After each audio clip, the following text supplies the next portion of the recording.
প্রিয় ভাইয়েরা, আমি বলেছিলাম যে একদল খেয়ে গিয়েছে আর একদল খাওয়ার জন্য রেডি হয়ে আছে। তো এখানে কি আমি কোনো দলের নাম বলেছি? রিসেন্ট আলোচনার ভিডিওর পেছনে 6 বছর আগের অডিও জুড়ে দেওয়া, এটাকে বাংলায় বলে প্রতারণা।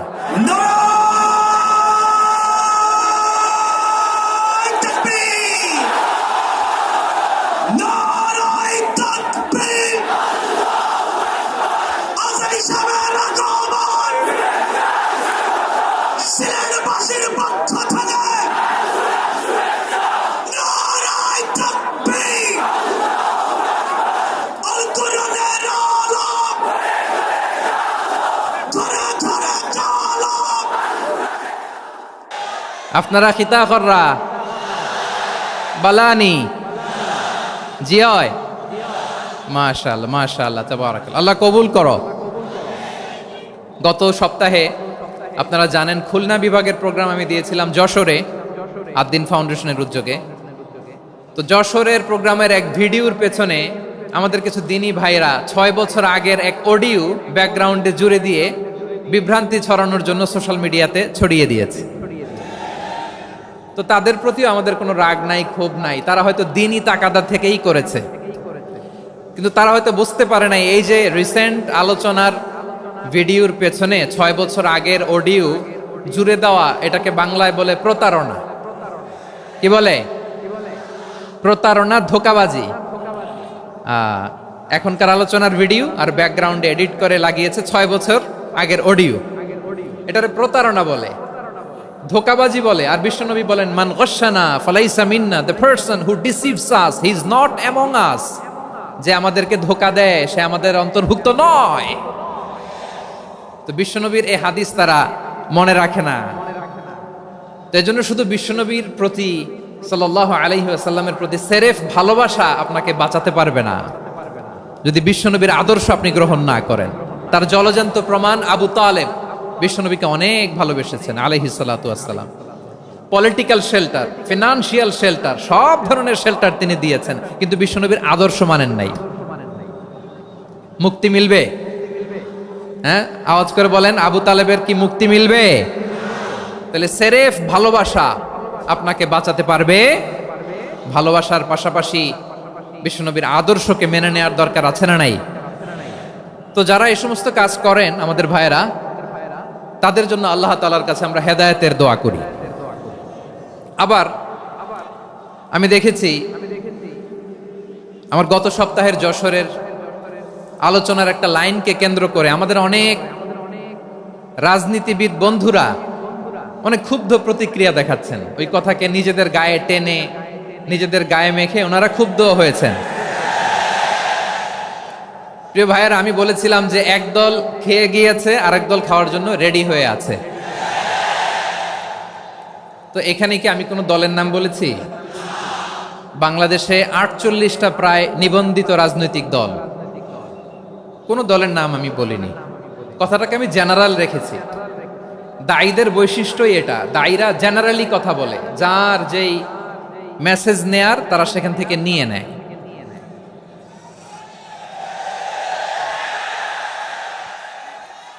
তো কোনো দল এটা নিয়ে কোনো কথা বলল না।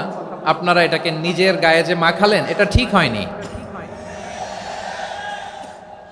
আমি বলবো যে এটা খুবই অনভিপ্রেত হয়েছে। কোনো দলকে টার্গেট করে বা কোনো দলের পক্ষে আমরা কখনো কথা বলি না। আমরা কোরআনের পক্ষে কথা বলি, ইসলামের পক্ষে কথা বলি, ঠিক কিনা বলেন? সো একটা জেনারেল কথাকে যদি আমার রাজনীতিবিদ বন্ধুরা নিজেদের গায়ে মাখেন, ক্ষুব্ধ প্রতিক্রিয়া জানান, এতে করে সাধারণ জনগণের কাছে একটা নেগেটিভ মেসেজ যাবে ওনাদের ব্যাপারে। এটা হোক আমরা চাই না। এদেশের যত এই যে আমার ভাইয়েরা, এই যে আমি এই যে কথা বলতেছি, সাদা টুপি, ও আচ্ছা আচ্ছা, চলে যাবেন না, একটু জায়গা দিয়ে দেন ওনাকে। হয় কি, লক্ষ লক্ষ মানুষের ভিড়ে আপনি যদি উঠতে চান খুব কঠিন হয়ে যায়। যদি পারেন একটু বসেন, আর না পারলে ভাইকে একটু জায়গা দিয়ে দেন। আমার দিকে তাকান, এই সিলেট, এদিকে তাকাও, এদিকে এদিকে, ফাইন। তো আমার প্রিয় রাজনীতিবিদ বন্ধুদের আমি বলবো, কথাটা ছিল ভেরি জেনারেল, এটা নিজেদের গায়ে মাখানোর কোনো দরকার নাই। আমরা এই যে এক্সিস্টিং যে রাজনৈতিক চর্চা, এটা থেকে আমরা বেরিয়ে আসতে চাই।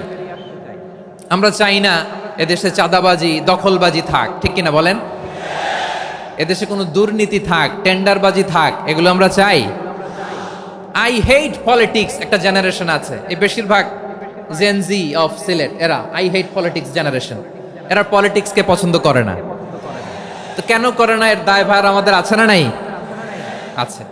এবং আমরা দেখেছি ক্ষমতার পালাবদল যখন হয়, এক সরকার যায় আরেক সরকার আসে, তখন দুর্নীতির ফিরিস্তি আমরা জানতে পারি, এর আগে জানতে পারি না। প্রতিটা দলের ভেতরেই আমরা এই বাজে চর্চাটা দেখেছি। সো এখন আমাদেরকে শুধরে নেওয়ার সময় এসেছে। এটা এই সুন্দর সময়, নতুন প্রভাতের বাংলাদেশ, নতুন ভোরের বাংলাদেশ, এই সময় আমরা কাদা ছোড়াছুরি যেন না করি। আমাদের শপথ নেওয়ার সময় এসেছে। প্রতিটি দল, নিবন্ধিত 48টি, সবগুলো দলের এখন শপথ নেওয়া উচিত যে আমরা কোনোদিন আর চাঁদাবাজি করব না, টেন্ডারবাজি করব না, দখলবাজি করব না। আমরা সবসময় দেশের পক্ষে থাকব, সবসময় দেশের পক্ষে থাকব। সেই কথাগুলো ছিল ভেরি জেনারেল। যে কথাগুলো আমরা জেনারেলি বলি, এগুলো জেনারেলি আপনারা নিবেন। আমার রাজনীতিবিদ বন্ধুদের কাছে এটাই আমার কামনা। আর এই জাতীয় বার্তা যখন আমরা দেই, তখন যদি আপনি বলেন যে পারলে রাজনীতিতে আসেন, পারলে দল করে দেখান, এটা হইল? আমি কি এরকম কোনো কথা বলেছি? না। আমি একজন মুফাসসিরে কোরআন, আমি একজন আলেম, এর বাইরেও আমার সবচেয়ে বড় পরিচয় আম আ সিটিজেন অফ বাংলাদেশ। আমি বাংলাদেশের একজন সাধারণ নাগরিক।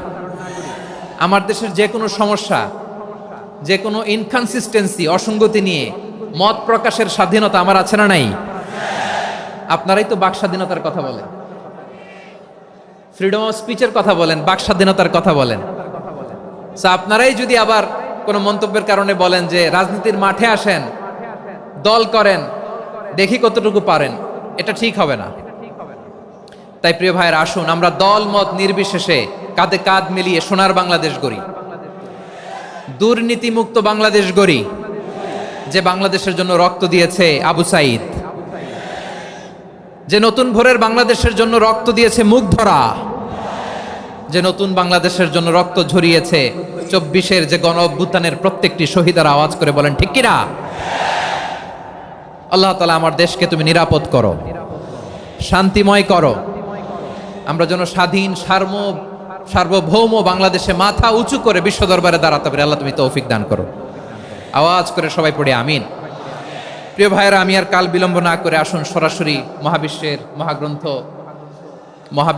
মহাগ্রন্থ আল কোরআন আল কারীমের তাফসীর শুনি।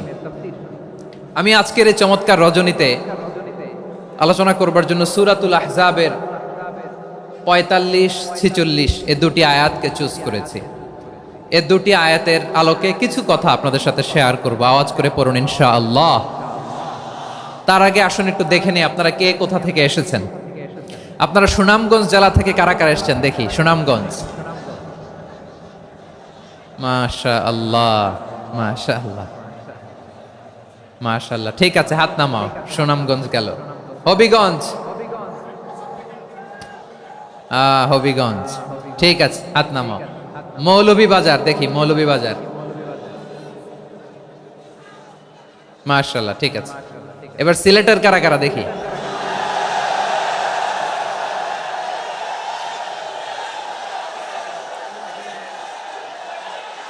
মাশাআল্লাহ মাশাআল্লাহ। বক্কা বক্কা, ঠিক আছে ঠিক আছে, মাশাআল্লাহ মাশাআল্লাহ, I like it, I love it, মাশাআল্লাহ। সুনামগঞ্জ, হবিগঞ্জ, মৌলভীবাজার, সিলেট। সিলেটের এই 4 জেলার বাইরে থেকে কারা কারা আসছেন দেখি। মাশাআল্লাহ, অন্যান্য অনেক জেলা থেকে আমার বাইরে এসেছে। মাশাআল্লাহ, আল্লাহ সবাইকে কবুল করুক। আজকের এই প্রোগ্রামকে, এই তাফসীরুল কোরআন মাহফিলকে আমাদের নাজাতের ওসিলা বানাক। 3 দিন ব্যাপী দেশের প্রথিতযশা অত্যন্ত বিজ্ঞ প্রাজ্ঞ ওলামারা যে সমস্ত আলোচনা, দিক নির্দেশনা এই মঞ্চ থেকে আমাদের জন্য রেখেছেন, আমরা যেন সেগুলোর উপর আমল করতে পারি। আল্লাহ তৌফিক দান করুক। প্রিয় ভাইয়েরা, বড় গ্যাদারিং, অনেক বড় শোডাউন, জনপ্রিয়তা, এগুলো আমাদের উদ্দেশ্য না। আমাদের উদ্দেশ্য হচ্ছে আল্লাহর সন্তুষ্টি। সিলেট আওয়াজ করে বলো, আমাদের উদ্দেশ্য কার সন্তুষ্টি? আল্লাহর সন্তুষ্টি। ওইটা যদি পাই যথেষ্ট।